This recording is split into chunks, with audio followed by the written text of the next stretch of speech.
People were killed and dozens wounded during the weekend. Spectrum's Katie Strite joins us this morning. Katie, what can you tell us? Well, Jenna, one of the largest shootings happened in Coney Island in New York City. While investigators in Memphis are looking into a deadly shooting involving Tennessee National Guard soldiers assigned to a local public safety mission.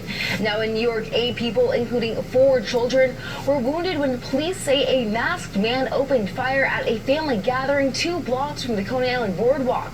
Police say they're investigating whether the shooting was targeted. But despite the shooting, 2025 crime data in New York City actually shows a drop in shootings and homicides across the city.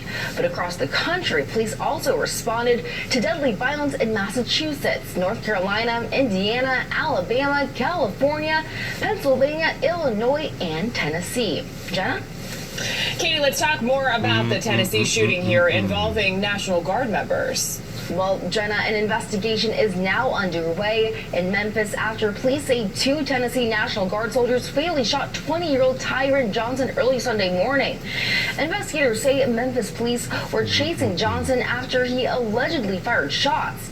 National Guard soldiers assigned to the Memphis Safe Task Force joined the foot pursuit and that encounter actually ended with Johnson being shot and killed. No officers or soldiers were injured. Now, the Tennessee Bureau of Investigation is reviewing evidence and interviewing witnesses before submitting its findings to the Shelby County District Attorney for review. Now, Jenna, 4th of July weekend is usually one of the busiest weekends of the year for law enforcement. And just like in New York City, that crime data, we're talking about FBI statistics, they're also showing violent crime is down nationwide. And that's when you look at the last couple of years. Jenna? Katie, thanks so much.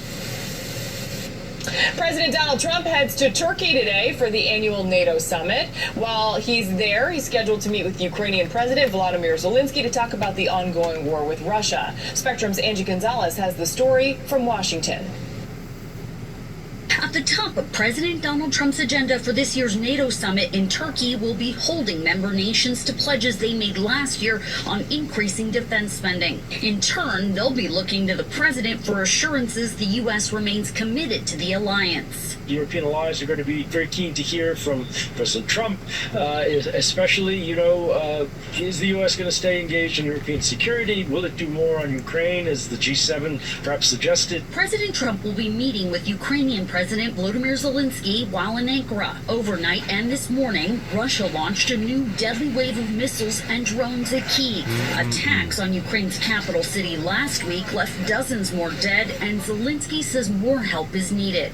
Unfortunately, there is a shortage of anti-ballistic capabilities, a shortage of Patriots, and our partners, primarily the United States and our European partners, need to be more proactive in providing assistance with us. President Trump is also supposed to speak with Russian President Vladimir Putin by phone after his meeting with Zelensky. At last month's G7 summit, the president addressed the potential for peace. I think they both want to do something. They just don't know how to do it.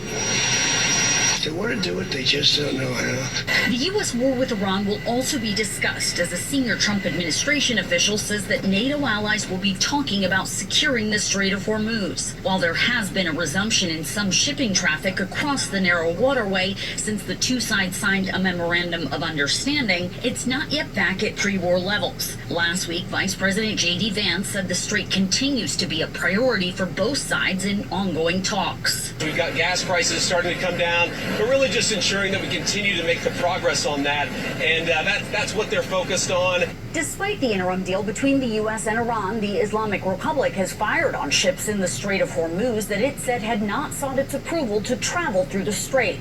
The U.S. briefly launched strikes on Iran in response. In Washington, Angie Gonzalez, Spectrum News. Team USA faces Belgium tonight in the World Cup's round of 16. The Americans will have one of their most dangerous weapons back. That Benjamin Netanyahu and Donald Trump have not brought us closer to the goal of long-term peace. You know, that is what I have always pushed for. There is a difference between me and Abdul. I believe in a two-state solution. I want to see the people of Palestine and in Gaza live peacefully side by side the people I do of too. Israel. And I'm willing to put my life on the line towards believing that. Right to exist. In the And look, doomsday duel Benjamin pertaining to the Netanyahu devil has over there in Saudi made Arabia. us less safe. He has frankly put Jews in an uncomfortable position across this country and the world. And I'm going to stand up to him as a senator. And I'm going to also continue to stand by Jewish people, Palestinian people, and this goal of long-term peace. That's what we need to see achieved. You know, one of the things that has come up as well is, of course, this national conversation. Alexandria Ocasio-Cortez, of course, supporting Dr. Sayed al-Sayed. And so the question I have is, what does that progressive wing, the Democratic Socialist wing of the Democratic Party, what is their support signaling to you? How do you respond to that larger momentum in which Dr. al-Sayed is being placed inside of this wave alongside a certain ideological wing of the Democratic Party? Well, I can tell you who else is supporting Abdul's campaign, and that's Republicans.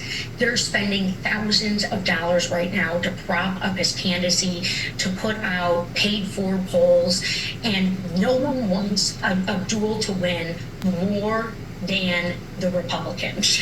And that's because they think that they can beat him in November. What they've never done is beat me. That's the reality here that's going on. So, Congressman, before we let you go, just your thoughts here about if Democrats aren't able to take control this November, what would be some of the key agenda? And every time they think that they've defeated me, they're actually defeating themselves by going backwards instead of forwards, away from peace and seeing all the destruction and all the problems that America's facing today. They have brought this upon to themselves, but what's even worse is that they've brought it upon all of us.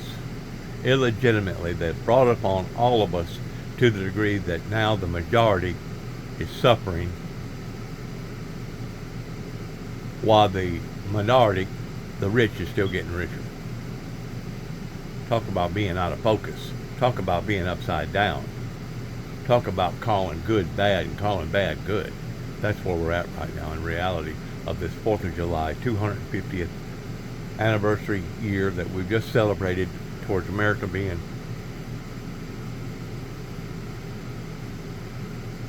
a quarter of a century old.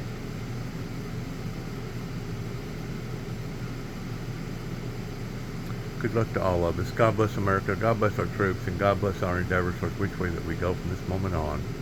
In the name of the Lord Jesus Christ. Heaven help us all, and shalom.